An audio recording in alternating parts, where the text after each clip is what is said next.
Ambalmau ni wole na tun kɛra juma tɛmɛnen tilegan fɛ a kuma tun cayara kosɛbɛ mɔgɔw laban tun ni siranna a kana wolo fɛn jugu la ni wale in kɛra Bamakɔ kasobonba de da la a sabu tun ye fɛn min ye a tun fɔra k'a fɔ kɛlɛbolo kɛrɛnkɛrɛnnen min n'o labɛnna faso fɛ k'u ka papalikɛlaw k'u kɛlɛ k'u ka dagaw ci n'a bɛ fɔ ma ko force spéciale antiterroriste n'o ye forsat ye olu ka ɲɛmɔgɔba n'o ye commissaire divisionnaire Umar Samake ye amileli kuma fɔra waati min ko polisiw tun taara Bamakɔ kasobonba la k'a wajibiya u ka ɲɛmɔgɔ in a bɛ se ka bila cogo min commissaire divisionnaire Umar Samake tun kan welela kiri nɔbɔbaga fɛ Bamakɔ yan kiri tako fɔlɔbulon min n'o bɛ Bamakɔ sigida sabanan na n'u k'a ma ko tribunal de grande instance de la commune 3 o kiri nɔbɔbaga ale tun ye nin cɛ in n'o ye commissaire divisionnaire Umar Samake k'a wele k'a kan ɲininka komi ale de ye kɛlɛbolo kɛrɛnkɛrɛnnen o kiri nɔbɔbaga tuma min na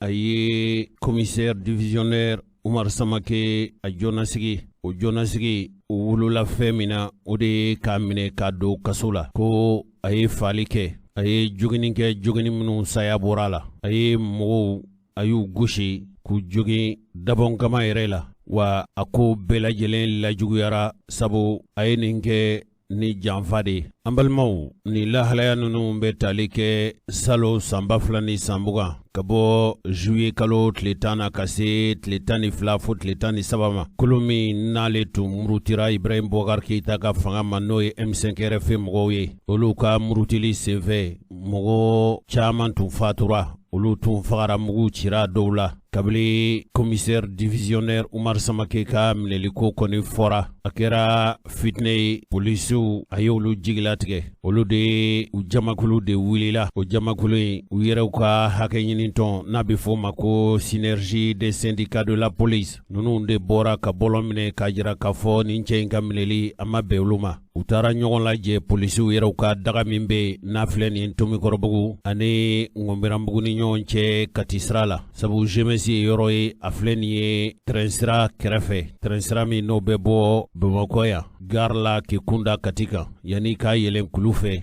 yɔrɔ in bɛ Ŋɔnbɛranbugu ani Tomikɔrɔbugu cɛ arayida la polisiw ye ɲɔgɔn lajɛ yen tuma min u sɔrɔla k'u kunda Bamakɔ kasobonba kan u ka taama senfɛ u tun bɛ muguciw de la polisi dɔw fɛ n'u fitinɛnen don a don kofɔlen a kɛra jatigɛ wale cɛjugu ye Bamakɔkaw yɔrɔ kɛrɛnkɛrɛnnenya ka bɔ Tomikɔrɔbugu k'i kunda Bamakɔ kasobonba kan anw yɛrɛw tun ka ciden min tun bɛ kɛnɛ kan an ye seereya minnu sɔrɔ ka bɔ yen an ka dɔnkibaru tɛmɛnen ninnu na an tun ye o seereya dɔw yira u la o seereya ninnu dɔ filɛ nin an tɛ jɛn'a ye bi an tɛ jɛn'a ye sini vraiment an tɛ yɔrɔ kari an tɛ foyi kɛ an yɛrɛ ye denwolomuso de an yɛrɛ cɛw de minɛlen filɛ nin ye ani ko wɛrɛ minnu bɛ sen na kɔfɛ an t'o dɔn donc u kana an to an ka baara kɔnɔ an seko la ko dɔw ye k'u b'o kɛ an tɛ bɛn n'a ye n'a kɛra ten a bɛ kɛ baara yɛrɛ bɛ ban jamana kɔnɔ pewu n'i ma bɔ ka na baara kɛ so i tɛ sɔrɔ ko la n'i y'a ye ko kɛra i bɔra ka na baara kɛ i bilala ko la de n'i ma bila ko la i tɛ se ka bɔ i yɛrɛ ye ka na o i bila ye faso de donc faso jamana ɲɛmɔgɔ ka bila u kunna k'a dɔn k'a fɔ u ka baarakɛla de ye anw ye u ka cidenw de ye anw ye n'a filila o fili ka ɲɛɲini n'o tɛ an t'an to so dɔrɔn ka tenni taara an kana ka bɔ ka taa ko kɛ an ma yamaruya ko min na n'an y'o kɛ n'u y'a minɛ o la ɲangi n'u jɔ o ko kan kan mais u tɛ se k'an bila baara la fo ka tila tuguni k'an ɲɛ ngo kɔnɔ an tɛ jɛn n'a ye an ma fini jɔ an yɛrɛ la ka na an bɛ yan bɛɛ de vive la police nationale vive la police nationale Marfa bɛ di politique ma k'a ka yɛrɛ lakana de Marfa bɛ politique bolo politique jɔlen i tɛ n'i jɔ i ka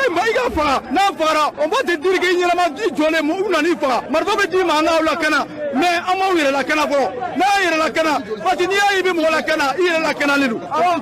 nin ye ko daminɛlen de n'a ma wuli k'an jɔ nin ko in tɛ ko a tɛ dabila a daminɛna bagi mɔgɔw minɛlen don u datugu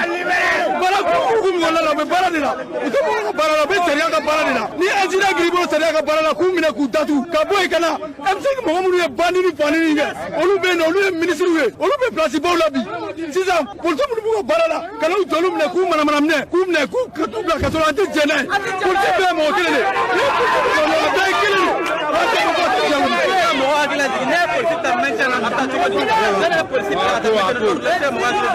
an bɛ taa mɛncɛn na carte d'ordre de bɛ bɔ an si tɛ wuli an yɛrɛ ma ka taa mɛncɛn na carte d'ordre de bɛ bɔ faamaw de bɛ papier bila ka na ni faamaw ye papier bila ka na an bɛ sɔrɔ ka taa mɛncɛn na an tɛ bɔ anw yɛrɛ ma olu de bɛ an désigner mɔgɔ hakɛ min bɛ taa carburant bɛ di olu de b'an bila la wa n'a kɛra ko ye olu de bɛ tila ka taa an bila kaso la an tɛ jɛn n'a ye.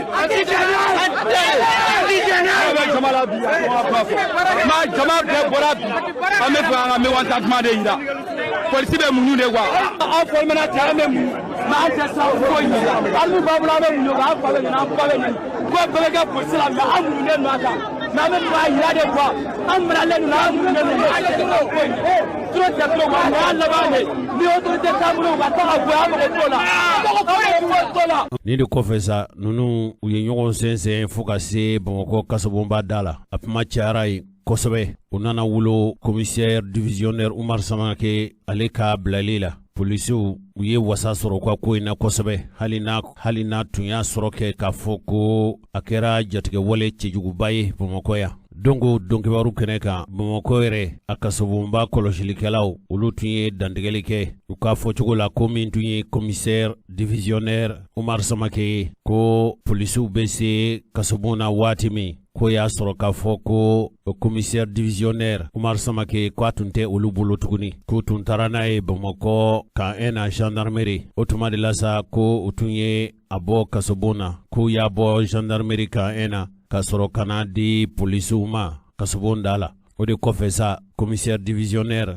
Umar Samake laban ani polisi tɔw bɔra kasobon da la bolifɛn kɔnɔ n'o ye polisiw ka bolifɛn a kɛra tɛgɛrɛfɔba ye a ɲɔna polisiw fɛ u sɔrɔla k'u kunda GMS kan u selen tuma min na polisiw ninnu kɔni y'a kɛ muguci de sanfɛ a kɛra i n'a fɔ i taara i ka kɛlɛda la i ye wasa sɔrɔ i segintɔ so i bɛ mugu gansan minnu ci u y'o baaraw de kɛ o de senfɛ sa polisi minnu tun bɔra n'u tun taara ka GMS kɔnɔna fa kosɛbɛ olu ko k'olu ka ɲɛmɔgɔ min minɛna k'a ma bɛn olu ma u yɛrɛw ka surunadontɔ min bɛ yen n'a bɛ fɔ a ma ko syndicat autonome de la police k'olu ka ɲɛmɔgɔ bɛ minɛ cogo di k'a sɔrɔ u t'u yɛrɛma yan olu bilara baara la u ka ɲɛmɔgɔw de fɛ o tuma ni mɔgɔ ka kan ka wele k'o kan ɲininka ɲɛmɔgɔ minnu ye polisiw bila la o ɲɛmɔgɔ ninnu de ka kan ka ɲininka kɛ olu ko kiri fangelima ka kɛ nin dɔngɔ kiritigɛ ye k'o ti bɛn olu ma olu ka u boɲɔgɔnw polisi boɲɔgɔn ye minɛli n'o ye commissaire divisionnaire Umar Samake ye ko a minɛna minɛ cogo min na ko a ma minnu bɛ yen n'olu ye sariya bolibaw ye k'u ma kɛ kɛcogo ɲuman na nin lahalaya min kɛra juma tɛmɛnen a kuma tun cayara kosɛbɛ o mɔgɔ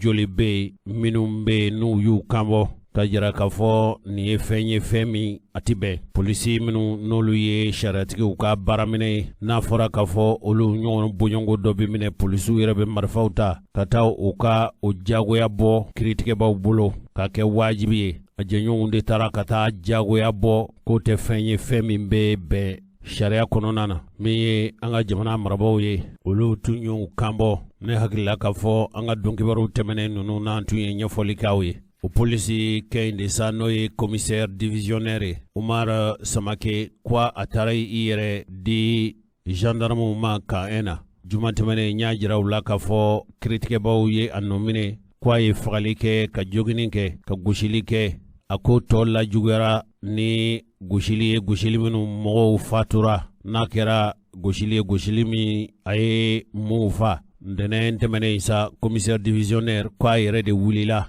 ka t'i yɛrɛ di gendarmew ma nka a kɛra ni ministre min sigilen don jamana kana ani jamanadenw lakanani n'o ye colonel Dawudu Ali Mohamedin ye o tun y'a wajibiya kan k'a ɲini a fɛ ko a ka taa i yɛrɛ di finitigiw ma o sɔgɔmada de fɛ o polisi ninnu ka hakɛɲinitɔnw ani commissaire divisionnaire yɛrɛ n'o ye Umar Samake ka fara kana ani jamanadenw lakana ministre olu ye lajɛ balalen kɛ o tɔnsigi in kɔfɛ kibaruya minnu sɔrɔla ka bɔ kana ani lakana dabali fɛɛrɛtigɛbaw ko ministri y'a ɲini a fɛ ko a ka taa i yɛrɛ di kaso la o Zeinata ko a taara kan na n'o gendarmerie kan ye u sɔrɔla k'a bila kiritigilamaw ka bolo kan jamana marabaw olu tun ye mɔɔw wele o wele tun ye fɛn min ye o kibaruya yɛrɛ lasera an ka jamana ka furuba laseli bon kunnafoni lasela dɔ fɛ o kɛra nazarakan na o nazarakan olu filɛ nin ye an y'a bayɛlɛma ka kɛ bamanankan ye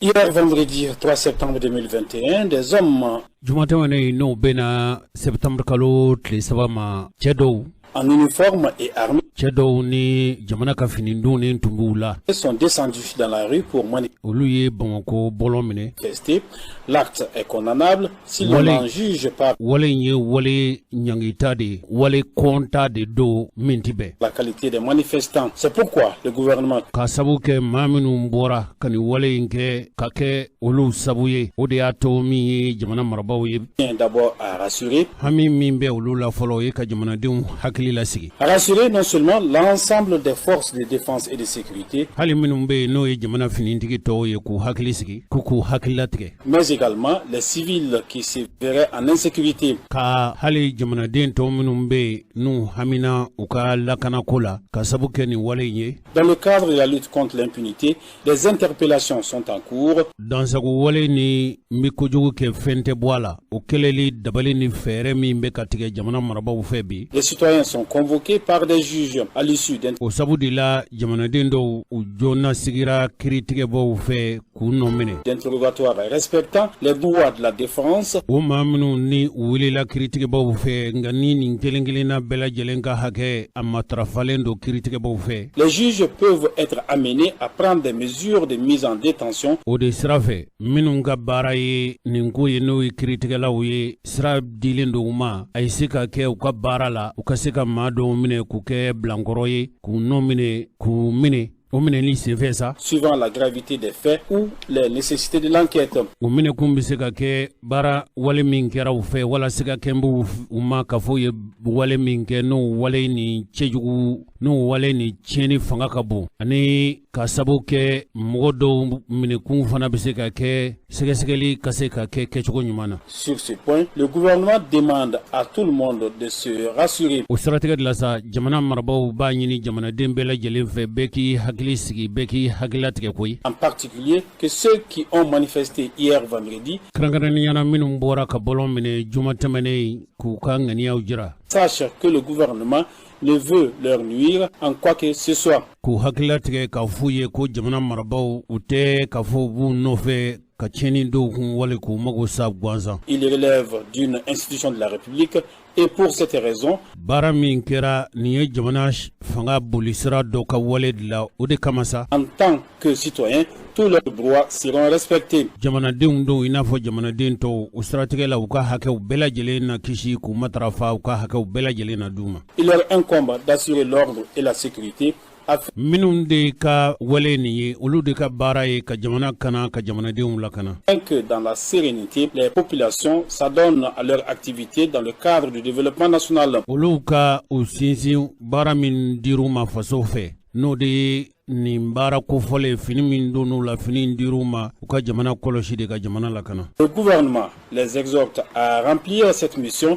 Jamana marabaaw bɛ fɛn min fɔ u ye jamana ye ca min d'u ma u k'u ma fa n'o baara ye u k'u baara kɛ cogo ɲuman na. Le dévouement, le message. K'o fana kɛ ni majigin ani yɛrɛkun di ye o baara sabatili la. Le du gouvernement est également d'exhorter au respect de l'autorité de l'État. Jamana marabaaw ani fanga bɛ min ɲini u fɛ o ye fanga min bɛ yen n'o ye jamana ka fanga ye bɛɛ ka kolo o fanga ye bɛɛ k'o fanga labato bɛɛ ka o fanga o matarafa wa o fanga kɔlɔsili ani o fanga kisili o ye bɛɛ ka baara de. Le gouvernement a retenu dans son programme d'action la lutte contre la corruption et l'impunité. Jamana marabaaw u ka hami ani u ka baara a sinin do fɛn min ma bɛn o ye furuba nafolo jogo juguyali yuruku ni surɔfɛn kɛlɛli n b'a kɛ fɛn ti bɔ a la Mali marabaaw ka kɛlɛ sinsinnen do o de kan kɛrɛnkɛrɛnniyana bi. Il ne saurait ni faiblir ni fléchir dans jamana marabaaw u tɛna o kɛlɛ in bila wa u tɛna o kɛlɛ in u tɛna mafiyɛnya o kɛlɛ in kɛlɛli la o kɛlɛ in sabatili la u fari tɛna faga o la fiyewu. Cette lutte, une action est entamée au nom de l'instauration d'une gouvernance de rupture, d'une gouvernance vertueuse.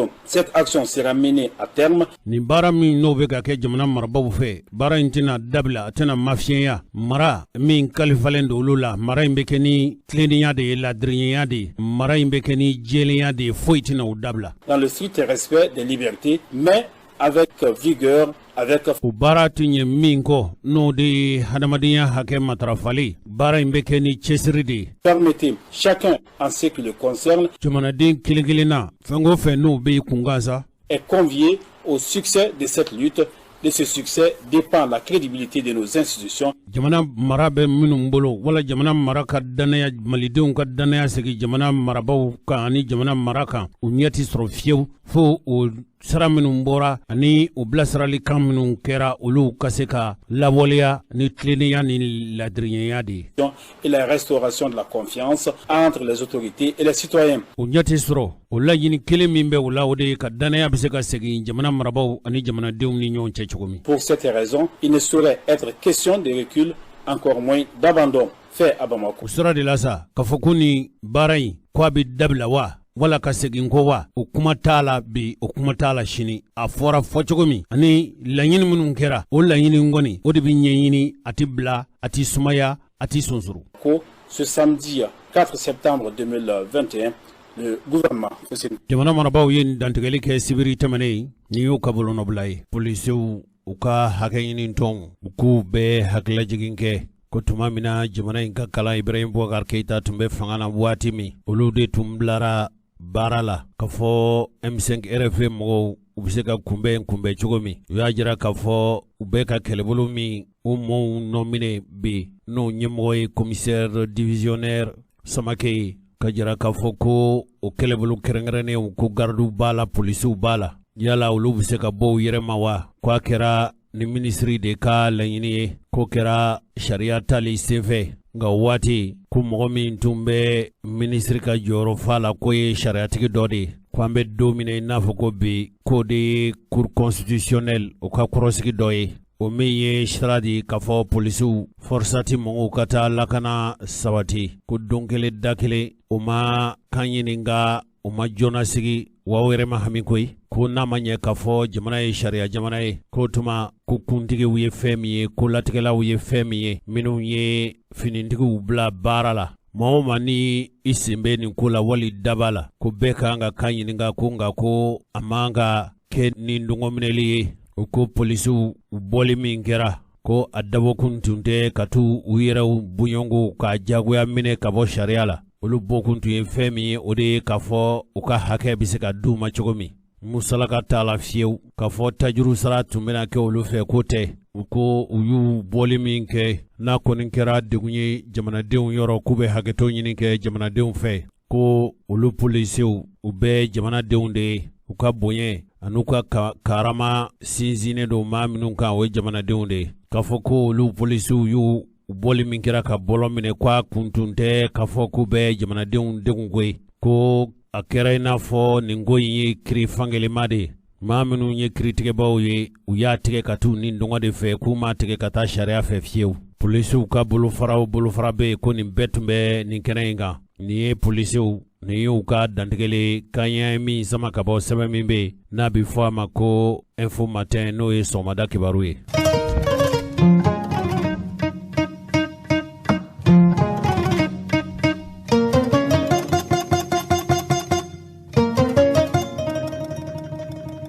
An balimaw polisiw ka nin waleya in kuluw bɛ kulu la Mali kɔnɔ a ma kɛ olu fɛla ye o kuluw la u b'a fɔ wulika dɔ kulu min ma ko sentinelle du peuple olu yɛrɛw kɔni ka faamuya la hali n'a y'a sɔrɔ k'a fɔ kɛlɛbolo min ni o tun labɛnna faso fɛ ko ka papalikɛlaw kɛlɛ n'o ye forsati ye o ɲɛmɔgɔba n'o ye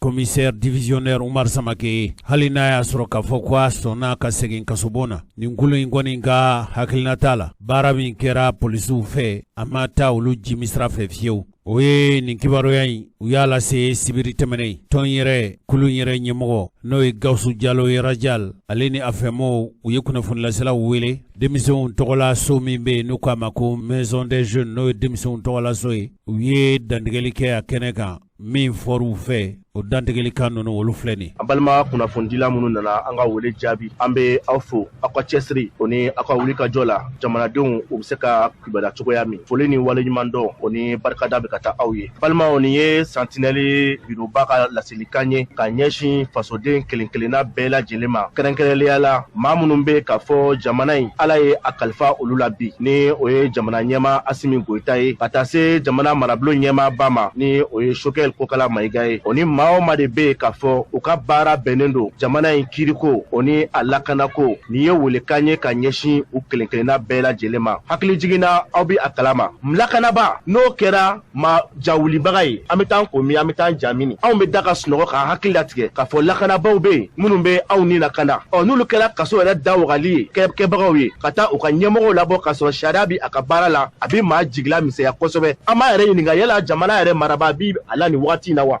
ni marabaw bi a la anw m'a ɲini u fɛ an ye jamanadenw ye wa an y'an ka tɔn sigi ko jamanadenw lakana ni tɔn anw bɛ faso de ye anw bɛ faso marabaw de wa an b'an ɲɛsin faso marabaw de ma k'a fɔ anw de ko sariya ka labato jamana kɔnɔ sariya tɛ se ka labato k'a fɔ ko dɔ bi bɔ a la dɔ ti bɔ a la bɛɛ bɛ sariya duguma sariya bi bɛɛ sanfɛ jamana ka bon ni bɛɛ ye ni waleya min kɛra ni a ma bɛn sariya de bi a ka baara kɛ o kɔfɛ ni magotoli min bi kɛ o magotoli bi kɛ ka da baara yɛrɛ n'u tacogo kan ka sabu kɛ an b'a dɔn polisiw ka baara ka gɛlɛn kosɛbɛ bɛɛ b'a dɔn polisiw ka baara ka gɛlɛn kosɛbɛ su fara tile kan wagati bɛɛ sanji kɔrɔ tile kɔrɔ u bɛ anw de lakanani kama wa an tɛ se k'u labila ka sabu kɛ u ka baara ye nka n'u ye waleya kɛ fɛnɛ n'o ma ɲa a ka kan an ka bɔ k'o f'u ye k'a fɔ u ye nin baara min kɛ a ma kɛ jamanadenw fanba fɛla ye ka sabu kɛ u ye nin waleya min kɛ nin ye misali de ni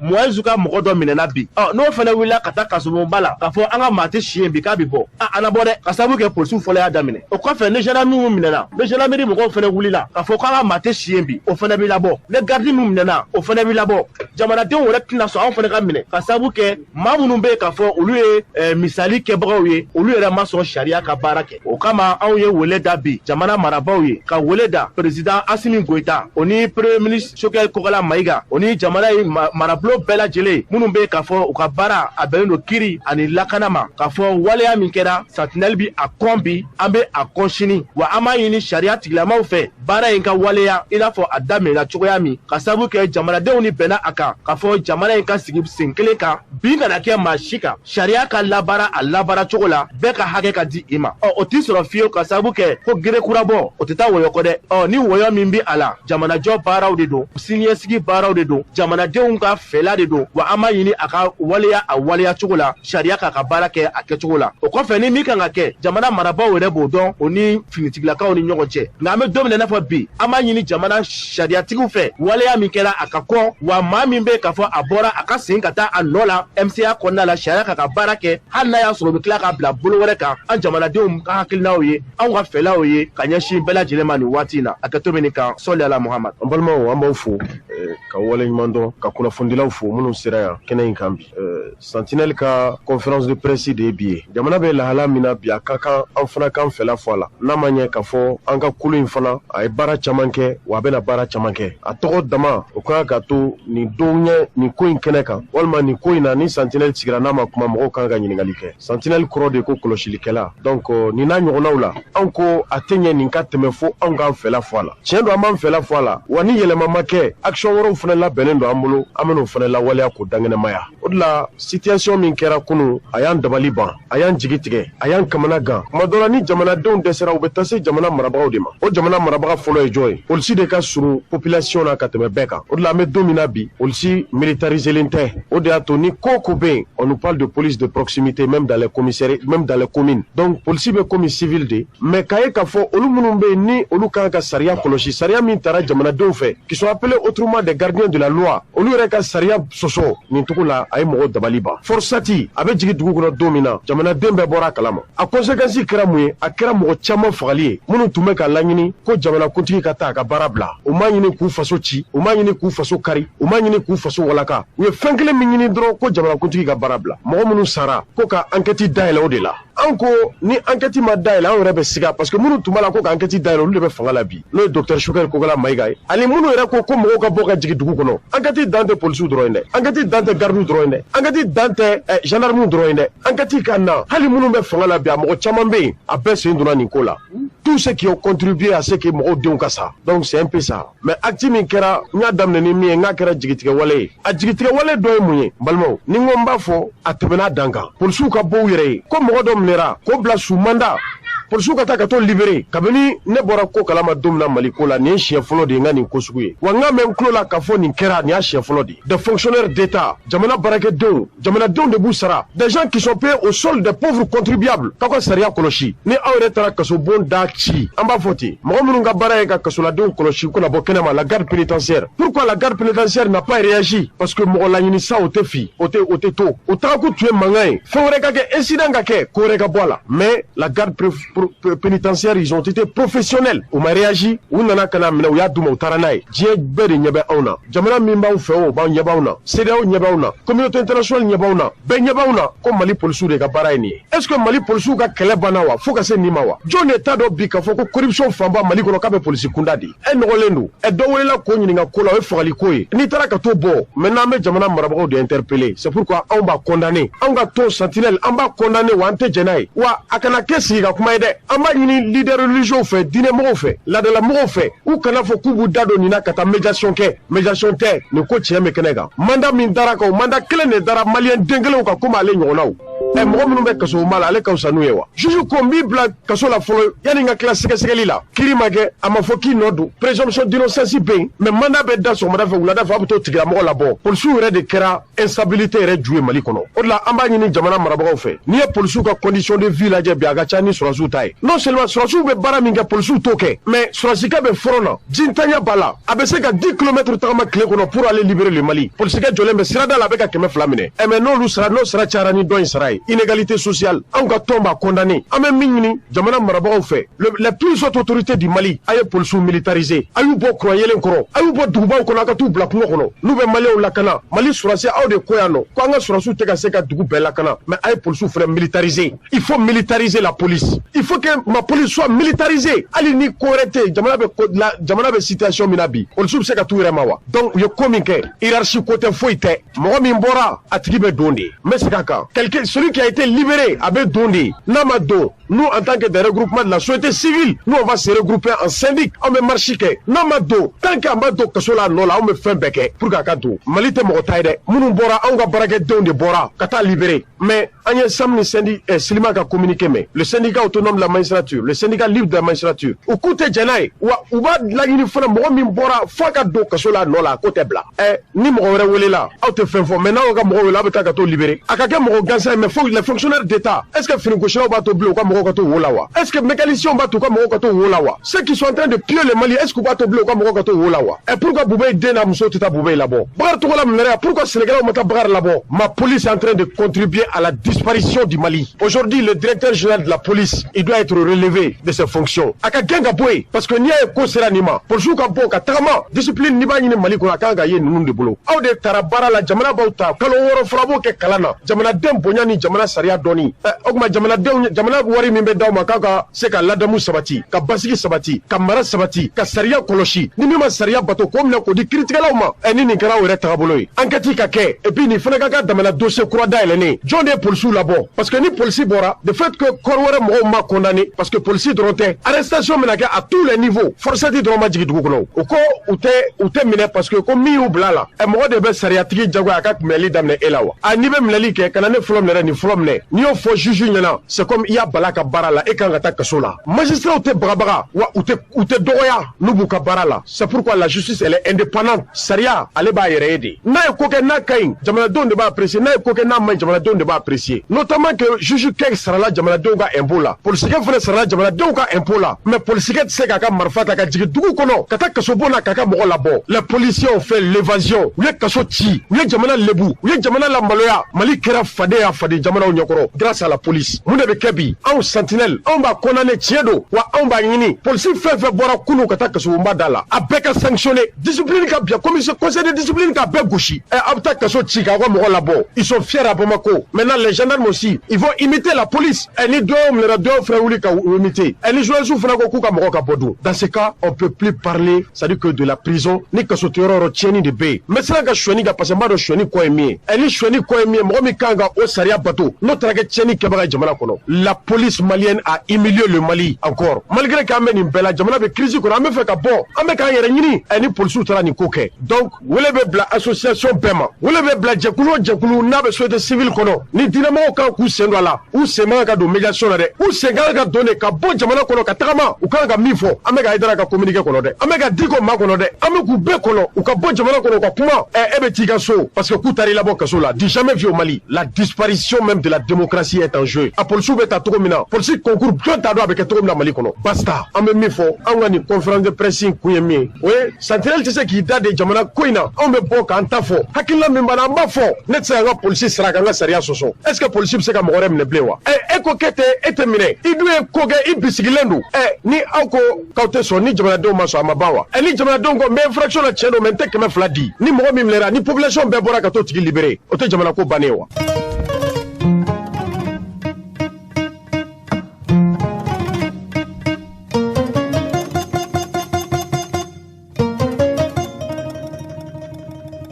an balimaw an ka kunungo don kibaru kɛnɛ kan an tun y'a jira u la k'a fɔ min ye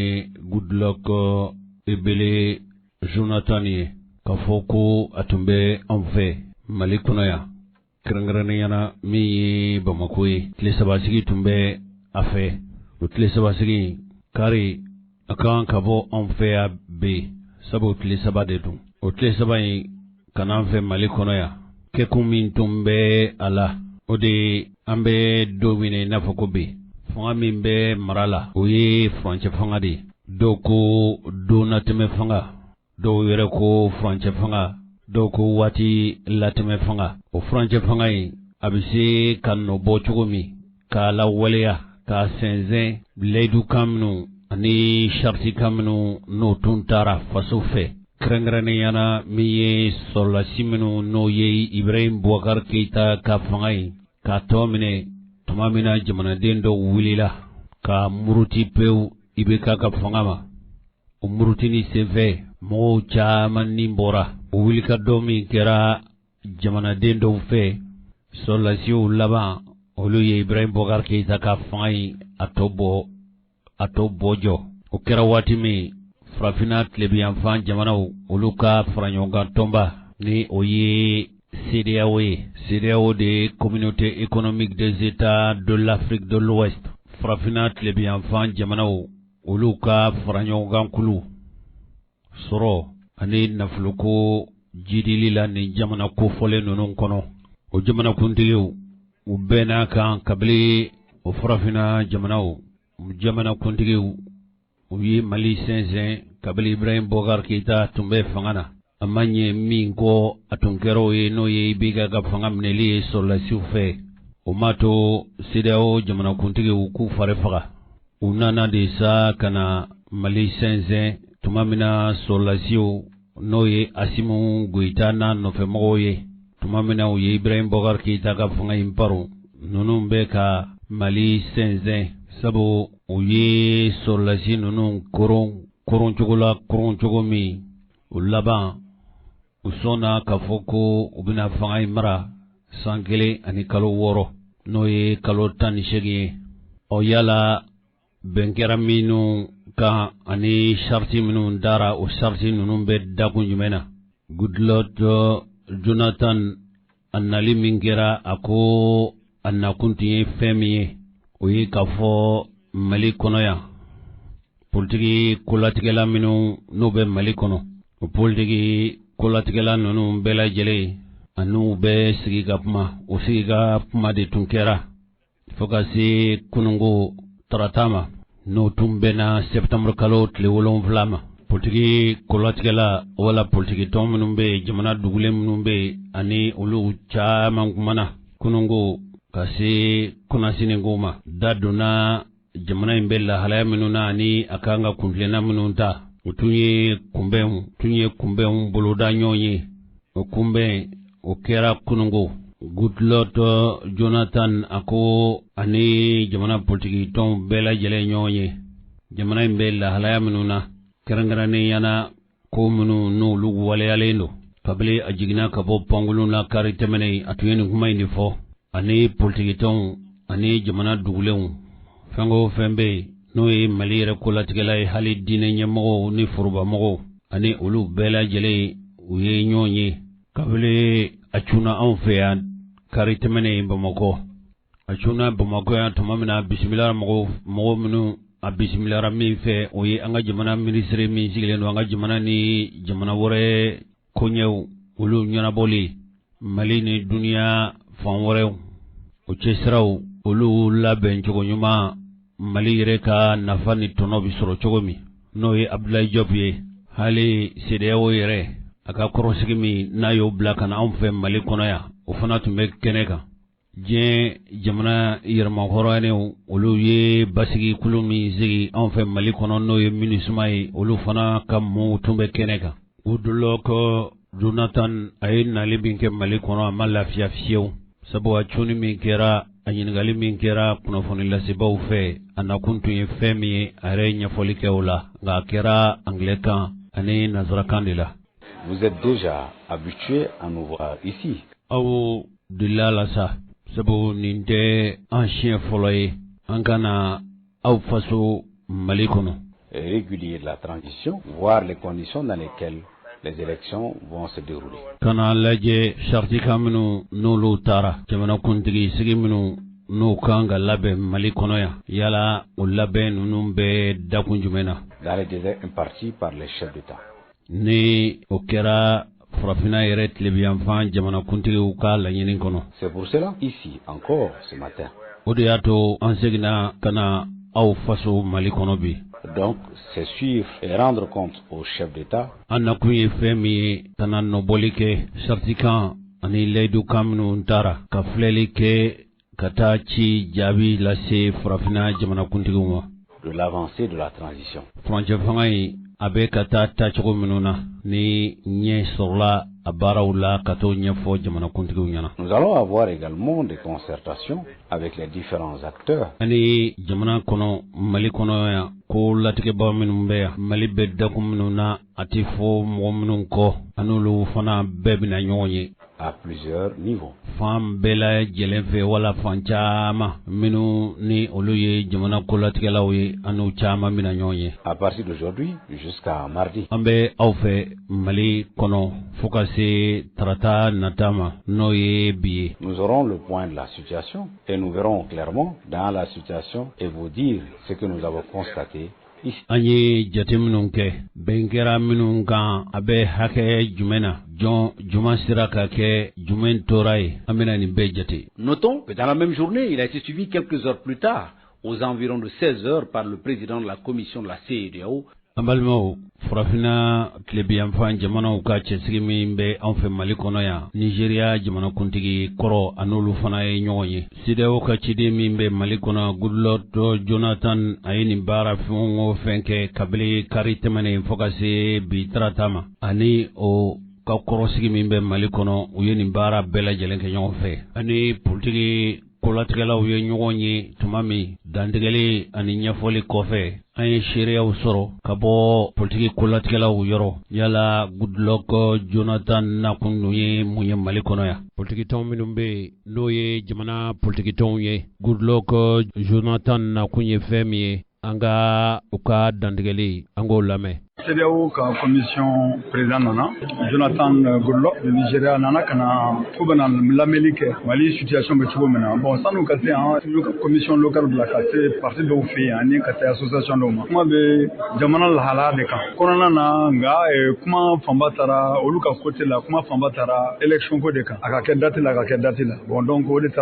nana fɔ CEDEAO ɲɛna mɔgɔw fɛ bon komi kuma kan ka di mɔgɔw ma siɲɛ kelen kelen bɛɛ kuma kɛ an yɛrɛ an taw fɔ ka fara kan olu ko kuma bɛɛ lajɛlen faralen ɲɔgɔn kan b'o de kuma fɔ fɔlɔ kuma bɛɛ faralen ɲɔgɔn kan ko élection ka k'a waati la date min fɔra k'olu ka jate ko élection bɛ se ka k'u date la filanan ye mun ye lakanabaliya tɛ élection bali sabanan ye mun ye ko organe unique de gestion des élections o kɛra cogo cogo olu ka jate la o mago bɛ min na élection ka kɛ jɛlenya la donc o ka jate la organe unique des élections ye a tɛ se ka ɲɛnabɔ ka tila ka élection kɛ a waati la ko tugun ko réforme minnu fɔra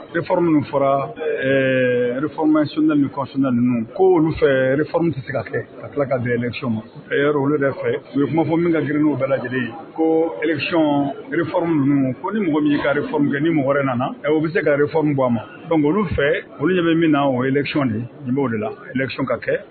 a date la walasa gouvernement kura mana sigi o ka se ka baara kɛ an ka bɔ cɛmancɛ fanga kɔnɔ nin ye CEDEAO mɔgɔw ka kuma ye kuma di ko kelen de don kuma dira bɛɛ ma après olu ye kuma ninnu fɔ o tuma segin tɛ se ka kɛ ka hakilina di o kan komi ne kumana parti sadi tɔgɔ la kumana mouvement démocratique populaire tɔgɔ la an balimaw nin tun ye dɔgɔtɔrɔ Umaru Mariko ye a yɛrɛ ye min fɔ ale kumana sadi tɔgɔ la ani politiki fara ɲɔgɔn kan kulu dɔ bɛ yen a tun ye olu ka cɛsigi ye nin kɛnɛ kan min bɛ politiki tɔn wɛrɛ min tun bɛ yen n'o ye Adama PSG ye o ɲɛmɔgɔba o kuntigiba n'ale ye professeur Cɛmɔgɔ Sangare Nigeria jamanakuntigi kɔrɔ CEDEAO tɔgɔ la min nakun ye an bɛ furancɛ fanga min na a bɛ se ka dɛmɛ cogo min ka sɛnsɛn cogo min b'a to charte kan minnu ani layidu minnu taara furancɛ fanga ɲɛmɔgɔw fɛ o layidu kan ninnu bɛ se ka timɛ cogo min professeur Cɛmɔgɔ Sangare fana ye dantigɛli kɛ Nigeria jamanakuntigi kɔrɔ CEDEAO ka ciden a nakun ye fɛn min ye Mali kɔnɔ a fana ye min fɔ filɛ nin bi ɲɔgɔn ye a kɛra président Goodluck ka nali kadara kɔnɔ a nana ale de ye an ka ko sogɔna donbaga ye CEDEAO la a nana ka na lajɛ an ka cɛmancɛ fanga in a bɛ ka taa cogo jumɛn o siratigɛ la a y'a ɲini ani parti ɲɛmɔgɔw ka ɲɔgɔn ye a ɲɔgɔn ye nin sen fɛ a ko a ka d'a ye a ka parti ɲɛmɔgɔw ka hakilina dɔn ayiwa transition bɛ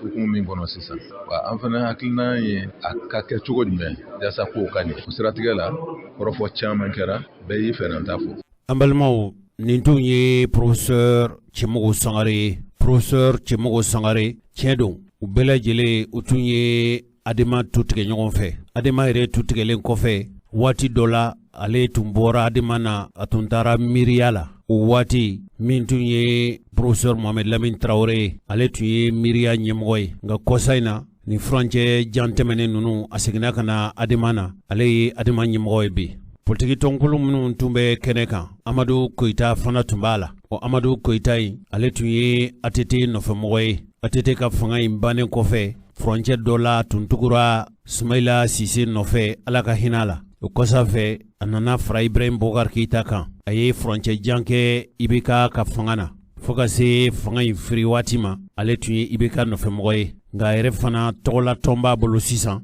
mɔgɔ minnu bɛ yen n'olu ko furancɛ fanga in dolatɛmɛ fanga in olu tɛ o fɛ kulu ye ale y'o mɔgɔ ye a fana tun bɛ kɛnɛ kan Nigeria jamana ɲɛmɔgɔ kɔrɔ a nakun ye fɛn min ye Mali kɔnɔ laɲini ye fɛn min ye a fana tun bɛ kɛnɛ kan a fana ye ɲɛfɔli kɛ a ye min fɔ o filɛ nin ani CEDEAO médiateur n'o ye Nigeria président kɔrɔ ye Goodluck Jonathan a n'a ka délégation an sigira ka kuma a ye min ka bɛ heure 3 bɔ kuma kɛra min kan o ye camancɛ fanga min ne maliyɛnw bɛnn'a kan ani sous région n'o ye jamanakuntigi minnu bɛ CEDEAO la k'a fɔ k'a ka kɛ kalo 18 kɔnɔ a ka kɛ bɛn kan a ka kɛ basigi kan a ka kɛ tigɛ di ɲɔgɔn ma na donc a tɔ tora kalo 6 ye kumaw kɛra hakilinaw fɔra komi an bɛ parti min na ɲɛmɔgɔ ye n'o ye parti socialiste yelen kɔrɔ ye an bɛ jɛkulu la fɛn ma EPM fana bɛ jɛkulu la fɛn ma cadre décent pour une transition réussie donc an hakilina ye min o ye ka se ka transition ɲɛmɔgɔw dɛmɛ an bɛ se ka transition basigilen sɔrɔ cogo min na an bɛ se ka transition sɔrɔ min kun bɛ cɛ ni kalata ɲuman ye an balimaw nin tun ye Amadu Koyita ye Amadu Koyita ale ye mɔgɔ min dɔnnen don denmisɛnnin galabu kɛnɛba don wa Ibrahim Boubacar Keïta ka fanga in tɔ ani IBK jɛra ka fanga in tɔ baara fo ka se bi ma a b'o kuntilennaw de kan Ibrahim Boubacar Keïta ale yɛrɛ tɔgɔla politiki tɔn n'o ye RPM ye olu fana tun bɛ kɛnɛ kan dɔgɔtɔrɔ Bukari Tereta kɛnɛ laɲini minnu bɛ a la hakilina minnu ni olu taara a da sera fɛn min ma o ye furancɛ fanga ko ye o furancɛ fanga gɛlɛya minnu b'a la a da sera nin bɛɛ lajɛlen ma dɔgɔtɔrɔ Bukari Tereta n'ale RPM tɔn n'o ye Ibrahim Boubacar Keita tɔgɔla tɔn ye ale y'o ɲɛmɔgɔ ye bi a ye dantigɛli min kɛ kɛnɛ kan o filɛ nin camancɛ fanga a basigilen tɛ sariya kan kosɛbɛ et puis camancɛ fanga bɛ na hukumu min kɔnɔ ka ca Ala fɛ a man ɲi jamana ma donc n'a kasaraw yi jamana ka laɲini ye min ye teliyala an bɛ se ka bɔ camancɛ fanga kɔnɔ cogo min na sigi kana fanga hakika la n'o ye pouvoir constitutionnel pouvoir légitime donc baara damadɔ wali bolodara minnu kan ka kɛ mais a mana kɛ cogo o cogo bɛɛ kan ka kun cɛ ni élection ye. nin tun ye RPM n'o ye Ibrahim Boubacar Keita ka tɔn ye o kuntigiya kalifalen don min na olu yɛrɛ kɔni ye IBK fɛmɔgɔw ye nka tuma dɔ la fɔbagaw ko IBK fanga RPM u ma a tɔnɔbɔ cogo ɲuman na dɔw yɛrɛ ko n'a tun y'a sɔrɔ k'a fɔ IBK tun ye RPM lamɛn tuma dɔ la min tun ye a sɔrɔ o tun tɛ n'a sɔrɔ o kɔni ye ko tɛmɛnen ye kaban Cɛma Hubert ale fana ye IBK fɛmɔgɔ ye hali n'a tɔgɔla tɔn b'a bolo kɛnɛ in kan a fana ɲiningara kunnafoni lasebaaw fɛ a ye min fɔ ɲɛfɔli la furancɛ fanga in ka ko la o filɛ nin latɛmɛ fanga ka baaraw an tun b'o o kibaruyaw de kan CEDEAO ka cidenw nana walasa ka a dɔn an bɛ don min na ko bi baara in bi hakɛ min na u yɛrɛ ko ten k'u nana walasa o évaluation de kɛ donc ka jateminɛw kɛ ka sɛgɛsɛgɛ k'a dɔn an sera ko hakɛ min na a jirala k'a fɔ fana walasa baara in ka ɲɛ walasa layidu minnu tara olu ka se ka simɛ furancɛ fanga in kalo 18 min bɛnkan kɛr'o kan k'a fɔ a bɛ baara ko ka sabati o sabatili kɔnɔ lafiya b'o de la jamana ka lakana b'o de la jamana ka taaɲɛ b'o de la olu CEDEAO mɔgɔw yɛrɛ fana olu ŋaniya y'o de ye sabula ni bɛnkan ni o sabatila a ka ca Ala fɛ an ka laɲini fana bɛ sabati o nɔfɛ an y'o de fɔ en tout cas politique tɔn ɲɛmɔgɔ fɛn fɛn tun bɛ yan n'i y'a ta k'a lajɛ a tila bɛɛ y'o de ye Ghana ministre des Affaires étrangères fana ka kuma tar'o kan CEDEAO commission fana président Jean-Claude Kassibou ale fana ka kuma tar'o kan Goodluck Jonathan min yɛrɛ ye médiateur ye fana ka kuma tar'o de kan donc sisan olu bɛn'o fɛn fɛn fɔra bi wula in na olu bɛn'o fara ɲɔgɔn kan ka t'o fɔ jamana ɲɛmɔgɔw ye o sini o ni an yɛrɛ ka président min n'o ye Assimi Goïta ye u ka taa laseliw k'o fana ma n'i ye jateminɛ kɛ sisan kɔni maliyɛnw kan ka ɲɛsin baara de ma walasa kalo 18 min fɔra dilen bɛ anw ma an ka baara k'o kɔnɔ an ka bɔ ɲininkali la an ka bɔ siga la an kana dugu ɲɔgɔn na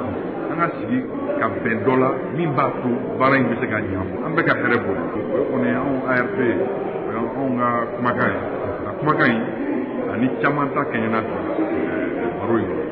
nin tun ye Cɛma Hubert ye Cɛma Hubert a tɔgɔla tɔn n'o ye UDD ye Cɛma Hubert IBK ka fanga na a fana tun ye mɔgɔ cɛsirilen kosɛbɛ IBK fanga in fo ka taa se a fori waati ma furancɛ dɔ kɔni na a ye waati kɛ a bɛ Ibrahim Boubacar Keita ka fanga in na kosa in na sa gouvernement marabolo laban min sigira IBK fɛ a kɔni sen ma sɔrɔ o la nka IBK ka fanga ani ale ni IBK ye furancɛ jankɛw baara kɛ ɲɔgɔn fɛ mɔgɔ minnu bɛ yen sa ni olu ye furancɛ fanga in marabaaw yɛrɛ ye yala olu ka hakilinata ye mun ye Nigeria jamanakuntigi kɔrɔ n'ale ye CEDEAO ka ciden ye yala olu ka hakilinata ye mun ye a nali min kɛra anw fɛ Mali kɔnɔ yan laɲini minnu b'a la Jamil Bitar n'ale ye olu ka dantigɛlikɛla dɔ ye a fana tun bɛ kɛnɛ kan a ye min fɔ Nigeria jamanakuntigi kɔrɔ ka nali la CEDEAO ka ci la a fana ye min fɔ an k'ale fana fɛla lamɛn ɲɔgɔnye in kun ye ka a sɛgɛsɛgɛ k'a dɔnya olu ye 18 mois min fɔ transition ye est-ce que baara ninnu a bɛ kɛla kɛcogo la est-ce que baara ninnu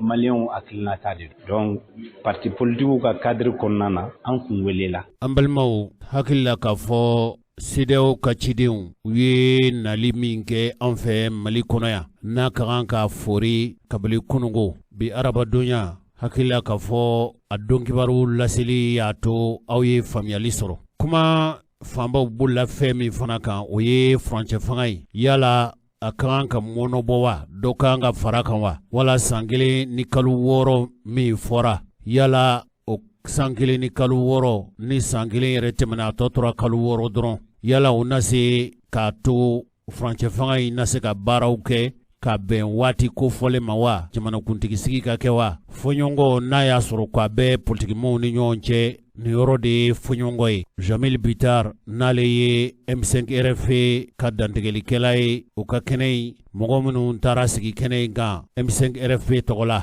ale yɛrɛ kɔni fɛ politiki tɔn tɔw ka laɲini ye fɛn min ye o de ye wote ka kɛ hali ni labɛnw ma sabati hali ni baaraw ma kɛ min b'a to wote bɛ se ka kɛ wote jɛlen ye. An ka Jamil Bitar an k'ale yɛrɛ lamɛn. An ye min faamuya an y'a ye k'a fɔ a bɛ se ka fɔ min ma ko ancienne majorité n'o ye IBK mɔgɔ kɔrɔw ye i y'a faamuya u yɛrɛ bɛɛ tɛ parce que caman bɔr'o la olu ŋaniya ye élection in ka kɛ 18 mois in na foyi kana se ka fara kan donc a ɲɛna o a ma ɲɛ o élection in kɛra ka ɲɛ o a tɛ kɛ ka ɲɛ o an ka taa ni élection ye o cadre kɔrɔw kɔnɔna na o n'o hakilina kɔrɔw kɔnɔna na pour que Sonsorombugu taara Sonsorombugu bɛ sigi cogo min donc an y'a jira de k'a fɔ nin waati ninnu kɔnɔna na maliyɛnw wulila de k'a fɔ ko gɛlɛyaw min bɛ yen sariyaw kan ka yɛlɛma élection cogoya kan ka falen ko kuraw kan ka boloda donc k'a fɔ kalo 9 min tɛmɛna an bɛɛ lajɛlen y'a ye k'a fɔ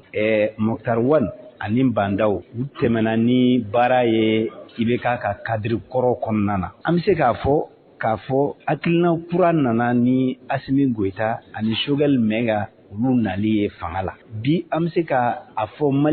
maliyɛnw bɛ n'a ka faamuya k'a fɔ ko kɛlɛ min kɛra ko yɛlɛmali min kun kofɔra ko a baara k'a daminɛna o baara daminɛli min an b'a kɔnɔna na anw ma fɔ dɔ ka fara kan anw ma fɔ dɔ ka bɔ a la mais anw ko an tɛ se ka taa ni cogoya kɔrɔw de ye ni Ala y'an dɛmɛ n'a sera ka kɛ a kalo 18 kɔnɔ a fɔla a banna mais n'a ma se ka k'a kɔnɔna na an ye maliyɛn de ye an kan ka a kɛ ni hakili ye an man ka kɛ ni dusu ye parce que n'an taara ni nin système kɔrɔlen wallahi ne bɛ n kalen ka di mɔgɔw ma bi min kalen fɛn na n kalen fɛn tɛ min ye coup d'état wɛrɛ bɛ kɛ Mali la. Nin tun ye Jamil Bitar ye n'ale M5 RFA ale ye olu ka kolatigɛla dɔ ye nka politikitɔn min bɛ n'a bɛ fɔ o ma ko Adema professeur Cɛmɔgɔ Sangare yala dɔ ka fara furancɛ fanga in a janya kan wa fɛn kana fara kan wa Adema ka hakilina ye fɛn min ye o filɛ nin ye. Transition bɛ hukumu min kɔnɔ sisan wa an fana hakilina ye a ka kɛ cogo jumɛn yasa k'o ka ɲɛ o siratigɛ la kɔrɔfɔ caman kɛra bɛɛ y'i fɛ t'a fɔ nka bakuru b'a la min fɔra o ye de olu CEDEAO waati min bolo dara k'a fɔ transition ka baara kɛ ka ban o kɔnɔ olu bolo o waati kan ka bato ayiwa o waati kan ka bato cogo jumɛn na u hakili la fɛn mun kan ka kɛ yasa élection ka ɲɛ ka kɛ ka ɲɛ o baaraw ka kɛ o de la an ko ka sinsin kɛ fɛn damadɔ kan a fɔlɔ ye min ye o ye ka fɛɛrɛ tigɛ lakana bɛ se ka sabati cogo min a filanan bayɛlɛmali mun kan ka don sariyaw la yasa élection ka kɛ bɛɛ sago ye ayiwa o siratigɛ la anw y'a yira k'a fɔ fɛn damadɔw fɔra a kɛli anw bolo a ka gɛlɛn a fɔlɔ ye min ye jɛkulu kelen min kan ka sigi k'a fɔ o ka élection kɛ o jɛkulu kelen k'o sigi k'o labɛn ka o cari jamana fan bɛɛ o ka tila ka élection labɛn waati nin kɔnɔna na anw bolo a ka gɛlɛn o de la an ko jɛkulu kelen an bɛ ka laɲini don nka a ka kɛ ka nin élection in kɛ anw bolo a ka gɛlɛn o la an ko waati tɛmɛnen min na ministère de l'administration territoriale o ye atelier dɔ kɛ o atelier senfɛ partiw fanbaw bɛnna a kan k'a fɔ maa mun kun delila ka élection labɛn o mɔgɔ ninnu élection ko transition ka élection kɛtaw o ka to o mɔgɔ ninnu bolo nka o siratigɛ la a ɲinina k'a fɔ commission électorale nationale indépendante n'o ye CENI ye ka dɔ fara o fanga kan o baara kɔnɔ hali bi o ye anw hakilina ye filanan ye min ye ko ka lajɛ dɔ kɛ o bɛ min wele ko assise nationale de la refondation anw bolo Adema na mɔgɔ mun ye refondation ko kuma fɔ ye an k'o ma mais refondation yɛrɛ kɔrɔ ye mun ye fɛn mun bɛ kɛ sababu ye ka labɛn ko ɲuman kɛ yasa ni an taara votiw la ka kɛ voti jɛlenw ye donc ni o fila bɔra ye n'an fɔra an ka taa an sen don fɛn wɛrɛw caman na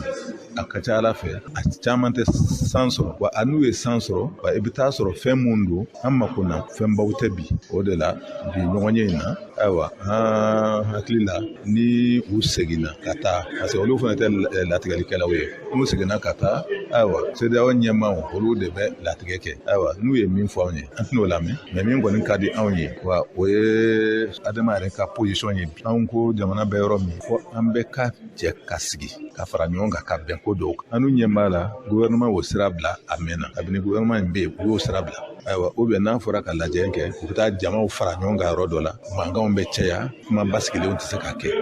o man ɲi donc o ka d'anw ye ka sɔn an ka sigi mun kan ka kɛ n'o de bɛ se ka ɲɛ jamana ma an ka hakili jagabɔ ko kan ka bɛn o kan o waleyali la an bɛɛ b'an sen don mais n'an kɛra fankelen ka t'i sigi min ka d'a ye o ta k'a fɔ o ka kɛ kelen b'a kɛ nka mɔgɔ kelen bɛ se ka k'a kɛ ɲɛ a dun ka ɲi a ka ɲɛ pour que a ka ɲɛ fo k'an bɛɛ lajɛlen ka sen don o la bi ɲɔgɔn ye ne bolo a kɛra ɲɔgɔn ye sɛbɛnma ye an b'a dɔn fana an ye ɲɔgɔn faamu. An balimaw nin tun ye professeur Cɛmɔgɔ Sangare ale ye Adimatɔn ɲɛmɔgɔba ye bi yala politikitɔn minnu bɛ yen n'olu ni M5 RFA mɔgɔw u tɛ kan kelen fɔ bi o mɔgɔw la min ye Amadu Koyita ye ale b'o la yala furancɛ fanga in dɔ kan ka fara kan wa hali min yɛrɛ ye olu ka kuntilenna ye Amadu Koyita olu fɛla ko tɛ fɛn ka fara furancɛ fanga a furancɛ janya kan a ye kuma min fɔ a kɛnɛ kan o kuma ninnu filɛ nin fo an ka transition dɛmɛnen gulonnen bɛ fɛn min na o ye waati min fɔra o waati ka se ka respecter tile kelen kana fara kan donc an nimisi wasalen bɔra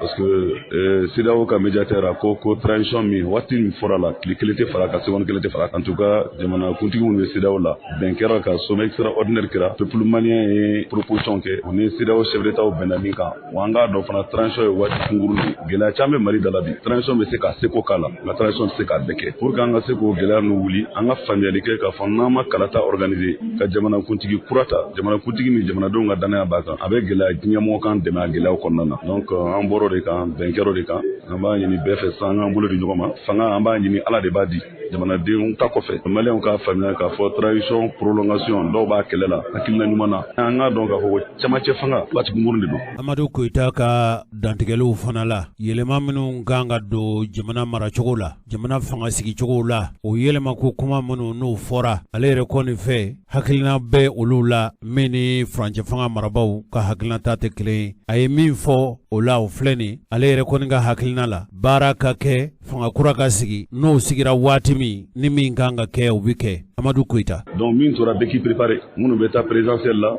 minnu b'a fɛ ka taa législative la an ka préparé a fɔra fana k'a fɔ ko réforme minnu kan ka kɛ an ka faamuyali kɛ k'a fɔ réforme ba dɔw bɛ yen nɔ transition tɛ se k'o baara kɛ donc an ka bɛn réforme jumɛn kan o ye kalataw bɛ se ka labɛn cogo min na min bɛ yen n'an b'o de renforcer ou bien n'an bɛ hakilina kura min ta nka a ka kɛ bɛn kɔnɔna na kalo 6 nin kɔni bɛ nalen an ka se ka baara kɛ kalo 6 kɔnɔna na min na an bɛ se ka kalata ɲuman ta n'o ye ka président kura ta ni président kura ta la Mali bɛ sigi conseil des nations na an bɛ sigi CEDEAO kɔnɔna na an bɛ sigi Union africaine kɔnɔna na diɲɛmɔgɔ caman sigilen don k'a lajɛ n'a bɔra action humanitaire la bi Goodluck Jonathan y'o de fɔ nafoloko sira kan jamana caman tɛ k'an dɛmɛ donc o jamana caman jɔlen don ka kɔnɔli kɛ ni transition banna tuma min na o bɛ sɔrɔ u ka dɛmɛ kuraya Mali ye donc insécurité bɛ o ye tiɲɛ mais n'an ma bɔ camancɛ fa nin kɔnɔ joona Ala k'an kisi ni ma fara o tɛ bɔ a la donc ni président kura taara danaya bɛ min kan o président fana b'a dɔn k'ale ye danaya di jamanadenw ma k'a fɔ n bɛna n seko kɛ insécurité la n bɛna n seko kɛ ɲɛta la donc diɲɛmɔgɔ fana bɛ fara o kan donc vraiment an bɛnn'o de kan donc bɛɛ k'i labɛn kalo 6 min tora a jamana kalata bɛ se ka kɛ yɔrɔ minnu na n'an sigira ka bɛn o kan an n'an ka sɔrɔdasiw an bɛ jateminɛ kɛ an bɛ se ka yɔrɔ minnu fana sécuriser n y'o de fɔ sisan nɔ n k'an ye jateminɛ kɛ kunna sini dɔrɔn an y'a ye président Asimi ka cidenw taara fo Ɲafunke u taara fo Gundam u taara foraji sen yen nɔ k'a d'u ma baara ɲuman don mais o kɔrɔ ye fana k'a fɔ i y'a foraji senna yɔrɔ ma Ɲafunke foraji senna yɔrɔ ma Gundam o kɔrɔ kalata bɛ se ka organiser Ɲafunke kalata bɛ se ka organiser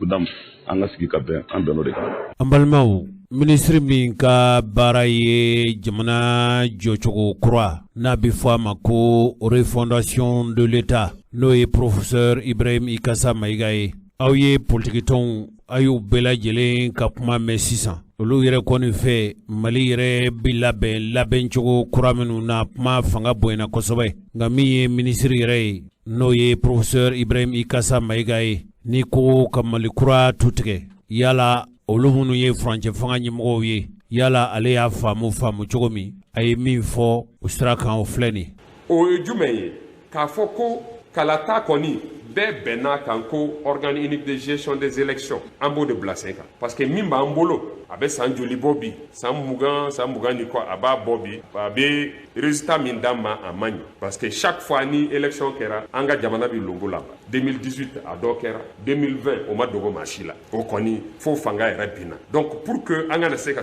an ko a ka ɲi an ka organe bila sen kan min bɛ se ka a kɛ an bɛ mɔgɔ sabatilenw sɔrɔ mɔgɔ basigilenw minnu mɔgɔ politiki mɔgɔ ou bien fanga tigi ou bien maa wɛrɛ ministre ka fanga t'u kan et puis n'o t'u kan il faut que i ka kasabi de d'u ma u bɛ se ka balo ni min ye hakili sigilen pour que u ka baara kɛ parce que ni a baara ma ɲɛ jamana de bɛ bin donc il faut que an ka moyen dɔ aw y'a ye vérificateur général bɛ yen a b'a ka baara kɛ a ɲɛ ma mais mɔgɔ caman ka influence t'a kan pourquoi parce que sariya sira fɛ indépendance b'u la et puis u sara cogo fɛ u bɛ se k'u yɛrɛ wasa o de b'a kɛ i bɛ baara kɛ ni tilennenya ye organe de gestion des élections min don mɔgɔ minnu bɛ élection ko don olu bɛ don a la an ka fonctionnaire bɛ se ka disponibilité ta parce que n'i ye fonctionnaire ye ministre de b'i nommé ministre dun premier ministre ni président de b'u nommé n'olu ko ko an k'a kɛ tan ordre dira a tɛ kɛ ten an y'o caman ye mais ni e ko e bɛ se ka taa organisation parce que i bɛ élection fɛɛrɛw dɔn i bɛ disponibilité ta comme juge bɛ disponibilité ta ka taa vérificateur général ka bureau la inspecteur des finances contrôleur u caman bɛ yen mais u tɛ ministre ni président ka bila la tuguni ils sont libres et ils sont dans l'organe dans cet organe là donc o ɲɔgɔn de fana bɛ se ka kɛ préfet ni sous-préfet minnu bɛ élection ko matarafa ka ɲɛ olu bɛ se ka u ka disponibilité ta ka don a la ka baara kɛ ni tilennenya ye pour que maliyɛnw ka se ka wasa pour que ni an donna kundo sɔnni kɔnɔ ka voter maa min ye o tɔgɔ de bɛ bɔ a kana kɛ ko wɛrɛ ye donc o de ye organe unique de gestion ko ye a bɛ jamana caman na an fana bɛ se k'a kɛ pour que an ka bɔ nin kɔlɔlɔ in kɔnɔ désormais chaque fois ni élection kɛra an ni haminakow de bɛ ɲɔgɔn na an ka bɔ o la bɛɛ bɛnna kan ko a bɛ se ka kɛ maintenant waati o de bɛ ka dɔw o de ye dɔw haminako ye est ce que an bɛ se k'a kɛ ka bɛn ni waati ye min transition bantuma an ka se ka organisation ta pour que ka élection organiser an ka dɔnnibaw experts électoraux de don u ye baara kɛ diɲɛ fan caman maliyɛnw de don a caman n'u ma kɛ seni président ye o kɛra vice président ye o bɛ mɔgɔ 4 5 bɛ 6 bɔ olu de y'u hakili jakabɔ u y'u jɔnya ka expliquer parti politique ɲɛna ko a bɛ se ka kɛ maintenant minnu ko a tɛ se ka kɛ an ko an b'a kɛ cogo di ko non ko an ka seni dɔrɔn renforcer an ka ko kɔrɔ in to yen donc administration territoriale délégation générale des élections ani seni k'o renforcer mais pour k'o kɛ i bɛ taa sira jumɛn fɛ il faut k'i ka loi électorale ta k'a bayɛlɛma ka sigi ka fɔ k'a kan pour que k'a bayɛlɛma n'i ye a bayɛlɛma i bɛ sɔrɔ ka mɔgɔ kuraw sugandi minnu bɛ sigi seni kɔnɔ bamakɔ yan niveau national min bɛ sigi seni kɔnɔ an ka région bɛɛ kɔnɔ min bɛ sigi seni kɔnɔ cercles ni communes bɛɛ kɔnɔ min bɛ sigi seni kɔnɔ ambassades ni consulat la donc baara dafalenw de don olu de kan ka kɛ a bɛ temps de ta o temps fana bɛ yen mais pour que ka organisation des élections kɛ a bɛ tɛmɛ o sira kelen de fɛ an bɛ bayɛlɛmani don an ka loi électorale la ensuite mɔgɔw de bɛ sugandi ka don organisation kɔnɔ au niveau national k'u lasigi yan ensuite u bɛ sugandi ka sigi région kɔnɔ cercle kɔnɔ ani commune kɔnɔ ani an ka ambassade ni consulat donc baara kelen temps kelen o de bɛ nin kɛ donc fɛn min bɛɛ ye kelen ye mais kelen an b'a dɔn o y'an lase yɔrɔ min na a man ɲi donc an b'a dɔn a fɔra cogo min a bɛ se ka an labɔ élection kɔlɔlɔ kɔnɔ an bɛ mun sugandi n b'a miiri an bɛ ɲuman ta an bɛ min kɔni dɔn an tɛ sɔn an man kan ka sɔn ka taa o sira kelen kɔni fɛ tuguni an bɛ sira kura de ta puisque a ɲɛna tɔw bolo yɔrɔ wɛrɛ a bɛ se ka ɲɛ an fana bolo yan donc o de fɔra nin ko la donc an ko mais an tɛ se k'a forcer a fɔra de min bi kɛ ka tɛmɛ an ka n'a kɛ ten tuguni k'a fɔ kow de bi labɛn dibi la yɔrɔ dɔ la ka na a cun maliyɛnw kan en transition an ka jamana ɲɛma o ko an ka bɔ o la o tɛ kɛ ten tuguni sigikafɔ dɔ bi kɛ an k'a dɔn ko mali bi kɔlɔlɔ la an kan k'a labɔ fɛɛrɛ min kan k'a labɔ an de b'a ɲini ɲɔgɔn fɛ ka baara kɛ pour que a ka se ka bɔ kan ni bɛnkan de kan ka kɛ a ko bɛɛ la o de ye consensus ni inclusivité an ka se ka a baara bɛɛ da ni o ye donc n tun bɛ fɛ ka kuma ni jɔnsen ninnu de kan o de laɲini ye nin ye tan k'aw fo.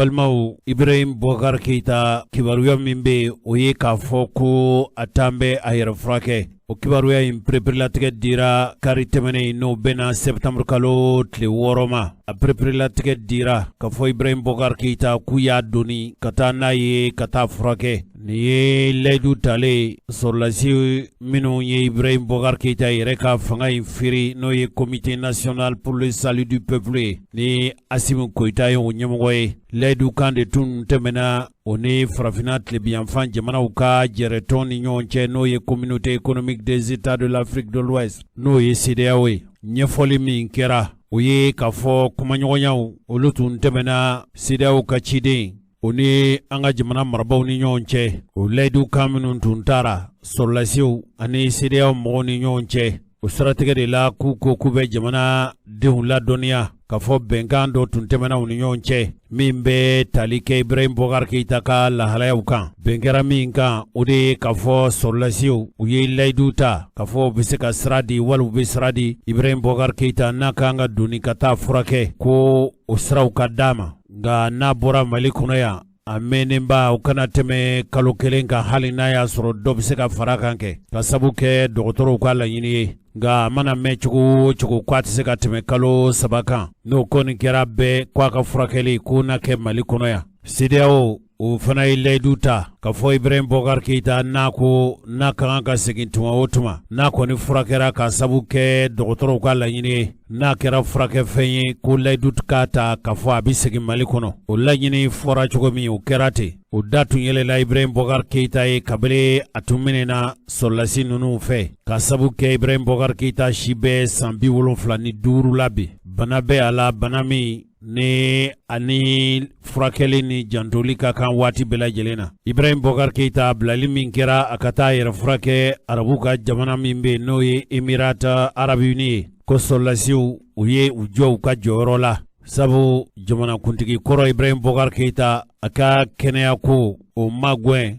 ani o gɛlɛyaw kama o ko ye layidu ta CEDEAO mɔgɔw ye k'a fɔ tuma o tuma ni Ibrahim Boubacar Keita kan ka taa furakɛ ko a na taa yɛrɛ furakɛ. Sɔrɔlasiw ye nin baara min kɛ ka sira di Ibrahim Boubacar Keita ka taa yɛrɛ furakɛ. Mɔgɔw sɔrɔla minnu ye a jira k'a fɔ hali n'a y'a sɔrɔ k'a fɔ hadamadenya magwɛn walew don yala Ibrahim Boubacar Keita u bɛ a sɛlɛ de ka bɔ n'a ye wa wala u b'a yɛrɛ karaba de kabila ye fanga bila a ka se ka bɔ faso kɔnɔ. Sɛbɛn y'a jira k'a fɔ u ye Ibrahim Boubacar Keita bilali min kɛ ka taa yɛrɛ furakɛ. Sɔrɔlasiw yala u t'a fɛ ka u yɛrɛ doni jigin wa sabu bɛn kɛra kan an ka fɔba dɔw fɛ ko dugutigi kɔrɔ tɛ dugu ɲalen fɛ. Dɔw taara k'a fɔ ko tiɲɛ yɛrɛ la Ibrahim Boubacar Keita ko n'a tora Mali kɔnɔ yan tuma dɔ la a bɛ se ka sɔrɔlasi ninnu bali u ka sunɔgɔ ka sabu kɛ ale bɛ yan a dun ye jamanakuntigiya kɛ wa mɔgɔ minnu bɛ fanga la bi i b'a sɔrɔ caman ka jɔyɔrɔ sabu o y'ale de ye. Hali n'a y'a sɔrɔ k'a fɔ Ibrahim Boubacar Keita yɛrɛ y'a fɔ CEDEAO mɔgɔ ye k'ale yɛrɛ de ye baara bila a ye dantigɛli min kɛ a minɛlen kɔfɛ. Ibrahim Boubacar Keita yɛrɛ ye fanga bilali min kɛ ne hakili la k'a fɔ a tun ye dantigɛli kɛ. O dantigɛli in na tun y'a jira k'a fɔ yala se wɛrɛ b'a ye wa jamana bɛ lahalaya minnu na n'ale ma kɛ fanga bila fɛn ye a bɛ fɛn min ɲɛsiran ye o de ye joli kana bɔn ka sabu kɛ ale ka fanga ko ye. A tun ye nin kuma in fɔ fasodenw ye. Si aujourd'hui n'a dunya sɔrɔ bi il a pu n'a a nana ye wala a nana waleya à certains éléments de nos forces armées k'a fɔ Mali sɔrɔlasi dɔw de conclure que cela devait se terminer par leur intervention. N'olu kɔni limaniyana ni bi don in na k'a fɔ nin ko in tɛ ɲɛ fɔ olu k'u jeniyɔrɔ ani olu k'u dadon ani u sen don nin ko in na. Ai-je réellement le choix? Yala se wɛrɛ bɛ ne ye wa ne dungo wɛrɛ tɛ a ko la tuguni. M'y soumettre? Ka jɛni a ye ka majigin o la. Car je ne souhaite qu'aucun sang ne soit versé. Sabu ne yɛrɛ tɛ fɛn min fɛ ma fɛn min kanu o ye k'a fɔ joli si kana bɔn o tɛ ne ka laɲini ye. Pour mon maintien aux affaires. Min b'a to o joli bɔn k'a to ne ka sigi wala n ka to fanga na o tɛ ne Ibrahim Boubacar Keita ka laɲini ye. Nous dire la décision. K'a fɔ aw ye bi k'a fɔ ne latigɛra kan. De quitter mes fonctions. K'a fɔ n bɛ jɔyɔrɔ min na n b'o bila. Toutes mes fonctions à partir de ce moment. N ka baara o baara n'o ye jamana ɲɛmɔgɔya baara ye ani jɔyɔrɔ ni bonya min bɛ o jamana ɲɛmɔgɔya kɔnɔ ka diɲɛ o bɛɛ lajɛlen kɔ. Et avec toutes les conséquences de droit. Ni ne dun ye jamana in fanga ɲɛmɔgɔya in bila o bɛ wolo ko la sa ka diɲɛ n'o bɛɛ lajɛlen ye. Kuma minnu bɛ nin ko la o ye k'a fɔ tuma min na ni jamana sariyatigiw mago bɛ Ibrahim Boubacar Keïta la k'a ka segin ka na faso kɔnɔ ka na sariyatigiw ni kiiritigɛlaw ka wele jaabi ni sɔrɔlasiw kɔni u ye ɲɛfɔli kɛ k'a fɔ ko n'i y'a ye k'a fɔ olu bɛ Ibrahim Boubacar Keïta bila ka taa yɛrɛ furakɛ ko u ka hami ye a ka kɛnɛya ko de ye. Ibrahim Boubacar Keïta dun ye mɔgɔ ye mɔgɔ min a yɛrɛ ka danbe ko fanga ka bɔ a bolo kosɛbɛ. A yɛrɛ kɔni fɛ n'a furakɛra a bɛ segin ka na faso kɔnɔna na sabu ale bɛ a ko kasi mɔɔw kana fɔ k'a fɔ fanga tiɲɛnen a bolo k'a kɛra fama bolilen ye ka t'i ka waati tɔ kɛ jamana kɔ kan. Ne kibaruya ye an min sama ka bɔ kunnafoni lase sɛbɛn min bɛ yen n'a bɛ fɔ ale ma ko sɔgɔmada kibaru.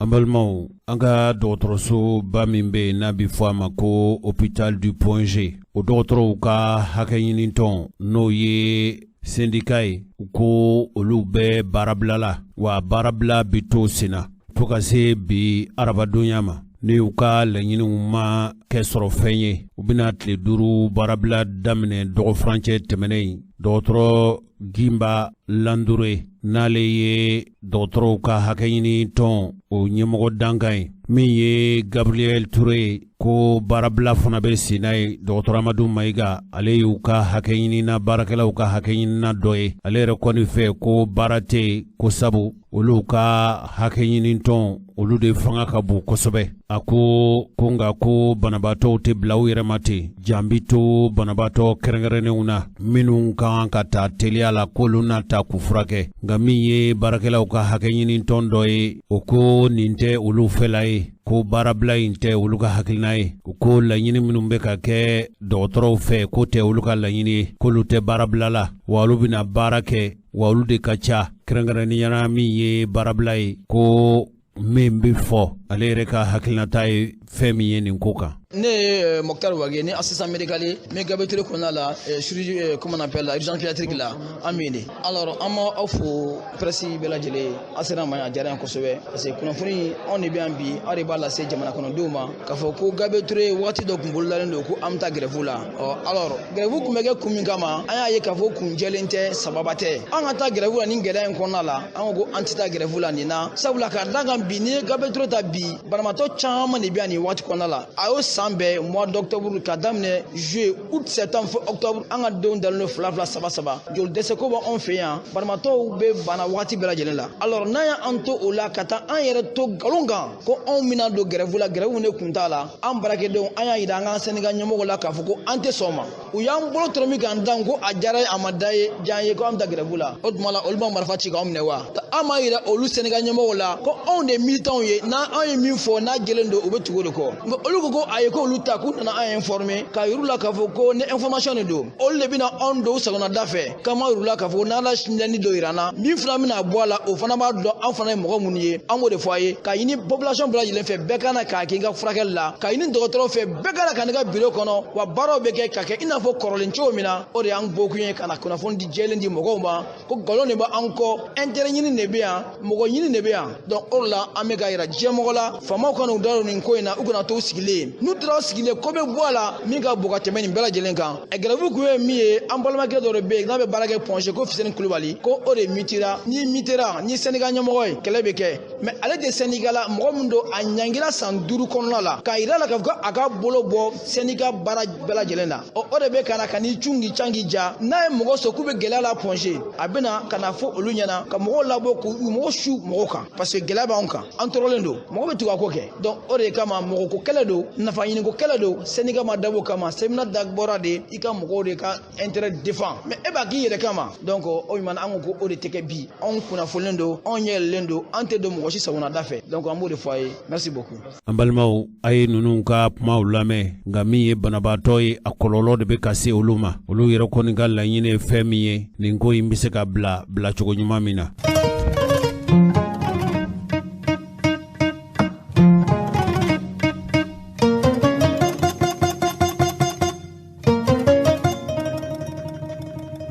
Balmau, hali n'a sɔrɔla kɛ ka fɔ janvier kalo tile 20 bakelen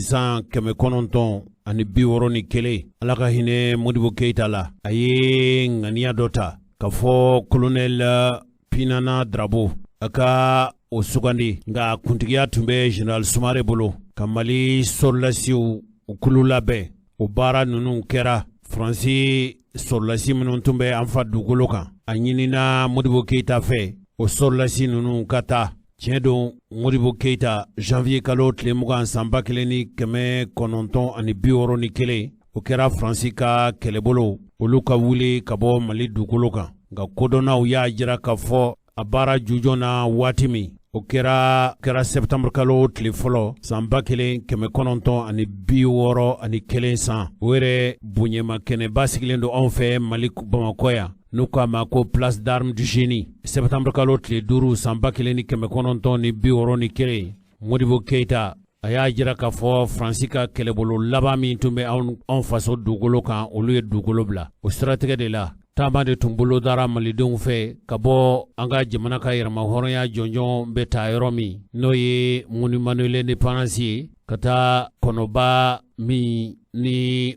faralama jɛma jɔlen bɛ n'i ye Bamakɔ babili n'o ye pɔnfa de ye ni jiginna o numanfɛya bolo fɛ k'i kunda Abdalayi kaburudon kan sira kunbɛn yɔrɔ min bɛ yen u taamana ka se taama in kuntun ye fɛn min ye Rajal ale tun ye seereya kɛnɛ kan. Jose y'a fɔ cogo min na karidon nɛgɛ kaɲa 14 waati an balila ka jamaba de ye Bamakɔ yan o jama in tun tɛ jama wɛrɛ ye septembre kalo tile 5 dɔ de la Modibo Keita ye Faransi gɛn ka bɔ an ka jamana kɔnɔ yɛrɛma hɔrɔnya tali kɔfɛ a bɛ san damadɔ bɔ Maliens bɛ bɔ ni septembre kalo tile 5 hali u bɔra ka tagama boulevard min sanfɛ o gitron kelen min bɛ bɔ monument de l'indépendance la ka taa bila monument de la paix la o boulevard de tɔgɔ dalen don boulevard du 5 septembre de la nanzaraw ka base minnu tun bɛ Tesalit Gao ani Mali maradugu wɛrɛw hali Kati a bɛɛ cira ka bɔ yen ka Faransi surasi cɛ laban ka minɛn d'a ma ka taa o la ni tasibila in bɛ kɛ san o san salon ne hakili b'a la kulu min y'a labɛn o tun ye yiribakɔrɔmɔgɔw de ye nka ɲinata in kulu min y'o labɛn o tun ye yɛrɛwolo debout sur les remparts mɔgɔw ye ne kɔni tun bɛ kɛnɛ kan n ye ɲininkali kɛ o ɲininkali ninnu dɔw filɛ nin ye. Kuyate an bɛ boulevard de l'indépendance la mun de bɛ yan. Bon bi an bɛ yan Ala barika la an bɛ yan ka bɛn septembre kalo tile 5 san 2021 nin ye a san 60 ye an bɛ se ka sira min n'an bɛna tagama sisan o sira in kan fɛn bɛ tali kɛ Faransiw da yɔrɔ min bɛ wele ko base A o base A a yera k'a fɔ ko an ka jamana faamaw a donni ma n'o ye Modibo Keita n'a jɛw ye o ye a ɲinini min kɛ Faransi fɛ k'a ka bɔ 20 janvier kalo la donc Faransi tora yen o ye bɔli kɛ nɛmɛnɛmɛ la fo ka na se bi donni ma ne bi bɛ tali kɛ a san 60 la donc Faransi ka kɛlɛcɛ laban o de bɔra bi o ni bi de fɛnɛ a bɛ ye k'a fɔ a yera ko Mali kɛra an ta ye donc Mali k'a fɔ k'an kɛra an ta ye ni patron b'a dɔnkili da ko Mali jɔnjɔn n'o ye Mali drapeau ye Mali drapeau yɛlɛn don ka Faransi drapeau jigin a bɛ tali kɛ nin don de la i b'a dɔn an bɛ kɛlɛ min na n'o ye k'a fɔ an ka jamana ka se ka bɔ bolo la n'o kɛra sababu ye ka kulu dɔ mɔgɔ dɔ fara ɲɔgɔn kan kulu kɔnɔ kulu min n'an b'a wele k'a fɔ ko yɛrɛwolo debout sur les remparts an ka laɲini ye jamana bɛ se ka bɔ bolo la bon a yera k'a fɔ an tɛ se ka bɔ bolo la abada ka taa sɔrɔ maa minnu bɛ yen n'olu kɛlen don ka an don jɔnya kɔnɔ olu kɛlen don ka ko kɛ i n'a fɔ olu de y'a ɲɛnabɔbaga ye donc an ka jate la olu ko sɛmɔ an sen na o ni jamanadenw fana ka kɛ jamana fɛ fanga jamanadenw o ni fanga bɛ minnu bolo olu bɛɛ lajɛlen ka kɛ jamana kanubaga ye donc an bɛ ka nin baara min kɛ o ye hali bi ka jamanadenw kunnafoniya jamana in a tacogo jamana in a kanu jamana in ko minnu kɛra a kɔnɔ n'o bɛ se ka mɔgɔ bila ka k'a fɛ min kɛra a kɔnɔ n'o bɛ se ka mɔgɔ bila ka misaliya ta hadamadenw dɔ kan an ka nin wulikajɔ bɛ tali ko la donc nin ye an bɛ ka 22 de bɔli labɛn o ni bɔli laban minnu bɛna tali kɛ diyagoya la an bɛ Faransi gɛn ka bɔ an ka jamana kan saraka foyi t'a la donc nin bɛɛ y'o ɲɛbila baaraw de ye. aw dalen dɔ la k'a fɔ ni Faransi taara nin cogo in na an bɛ s'an yɛrɛ kɔrɔ wa. an bɛ don min na i ko bi n'an s'an yɛrɛ kɔrɔ an bɛ bɔ yen parce que mɔgɔ fana tɛ se k'an ta n'an s'an yɛrɛ kɔrɔ danfɛn foyi tɛ se k'an ta diɲɛ kɔnɔ donc k'an yɛrɛ ta o an filɛ de o monument de kɔnɔna na donc nin jɔra de ko an k'a dɔn ko maa tɛ se ka an yɛrɛ ta n'an ma s'an yɛrɛ kɔrɔ donc an bɛ s'an yɛrɛ kɔrɔ o fɛɛrɛ ni o dusu bɛ se ka ta cogo min na an filɛ o kɛnɛ de kan. kuma laban b'i fɛ wa. an bɛ foli bila bɛɛ ye ka bɛɛ ladɔnniya k'a fɔ ko nin fɛn fɛn filɛ sen na nin ɲɛbila baaraw de ɲɛbila baara min ni o bɛ tali kɛ don min fɔra Faransi fɛ ko no oye san kalo laban no tali ke décembre la ku kan ga jamana to anye o nyebla baraw ni o bulubulu no chesiru walo de bisina donc o la ma ni malen bela jelen fe an ga bo frafrali kono an ga bo nyogon e bina fo nyogon buruja fu kono ngalonka ame min ni bi o jamana ni donc o jamana se ka tro sugo sila fukata so jama kono o tigede nyogoma ame min ke wulwul ma da oreni septembre kalo le mo gan fla mo fana la benendo mi la benendo o ye nyogona jere ba nyogona jere mi na mina kanu farafina jamana chama kana nyogona jere mi no bina ke albini kene kelinga na bina ni famo fe ka fo ka don ko jamana kono don jolondu ko an jolondu ko min no kan yam se kan ngere mo fora soro ka freke ka jamana mamunu manga jamana kono no nale longa jamana ci ko labla donc ore bina ke na la sona le 20 septembre 2021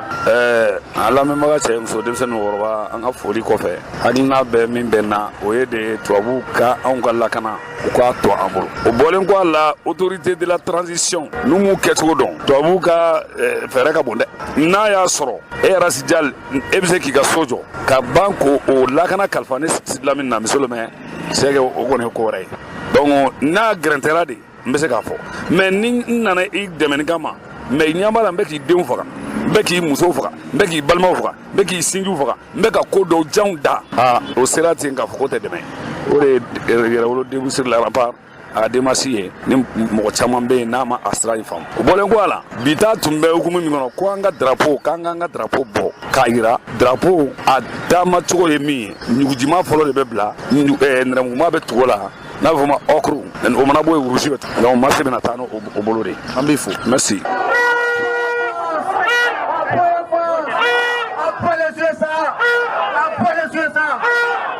kuma kelen b'an bolo bi an na min fɔ américains ɲɛna an ka kɛlɛ bɛɛ kɛ an m'u tɔgɔ fɔ faransi de y'an jugu ye an ye faransi frappé ni américains bɛ fɛ k'u siri o kɛlɛ la u b'a fɔ ɲɛna yɔrɔ u bolila k'u ka kasani k'u ka fɛnw to afghanistan ni sen na u bɛ boli k'u ka kurusi u n'u ka duloki u ma fugu la u bɛ taa ka bila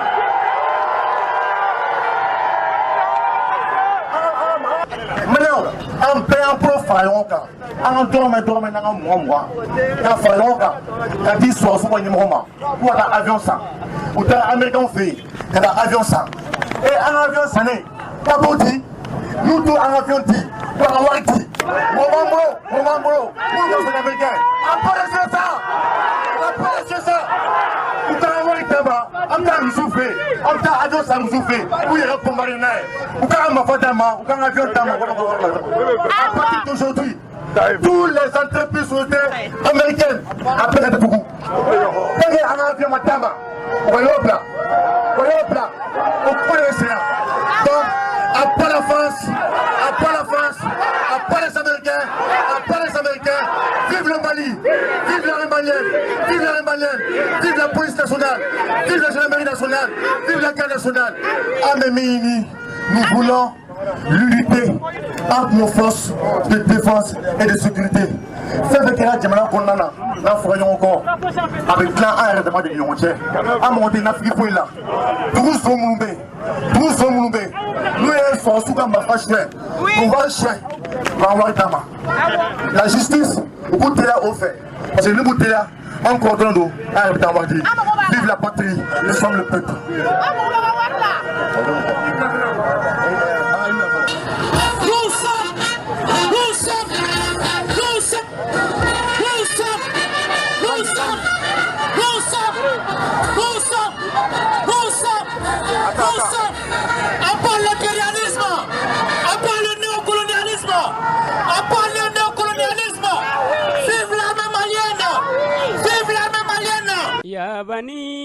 mɔgɔ minnu bɛ yen n'olu sigalen don lahara dɔw wuli se la fɛn min dali masa yɛrɛ ye jaabi di k'u bɛna ɲini ka yala o waati